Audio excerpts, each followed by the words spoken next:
ہمارے پاس اگر مسجد اقصی ہوتی ہم کب کی پلیٹ میں رکھ کے یہودیوں کو دے چکے ہوتے، اور اس کے لیے ہمارے جو تجزیہ نگار ہیں وہ فلسفے بگار رہے ہوتے کہ ہم نے ملک و قوم کی خیر خواہی میں ایک بہت اچھا فیصلہ کیا ہے۔ لیکن تم نے کہا خون کے آخری قطرے تک مسجد اقصی کے لیے لڑیں گے، اور ہمیں یقین ہے تم لڑتے رہو گے حتیٰ کہ حضرت امام مہدی اور حضرت عیسیٰ علیہ السلام تمہارے پاس آئیں گے۔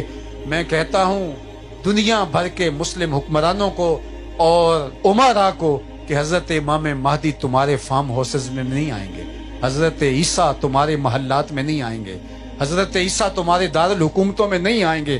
حضرت عیسیٰ آئیں گے تو اس ملبے کے اوپر بیٹھے ہوئے ان فقیروں کے پاس ہی آئیں گے، اور انہی کے دم سے پھر اسلام کا جھنڈا اونچا ہوگا۔ تو اے غزہ کے مجاہدو، ہم تمہیں سیلوٹ پیش کرتے ہیں، خراج پیش کرتے ہیں۔ تم نے امت کا بھرم رکھ لیا، اور اگر تم بھی جھک جاتے تو پھر امت کے پلے کیا باقی بچتا؟ تم نے اپنی جانیں دے کر سب کچھ نچھاور کر کے بتایا کہ حق کے ماننے والے تھوڑے بھی ہوں وہ دبا نہیں کرتے، صرف حق کے راہ کے اوپر ڈٹنے والے وہ چند لوگ بھی اور تھوڑے لوگ بھی اللہ کو محبوب اور اللہ کو مطلوب ہیں۔ اللہ تعالیٰ اہل غزہ کی مدد فرمائے، اہل غزہ کی نصرت فرمائے۔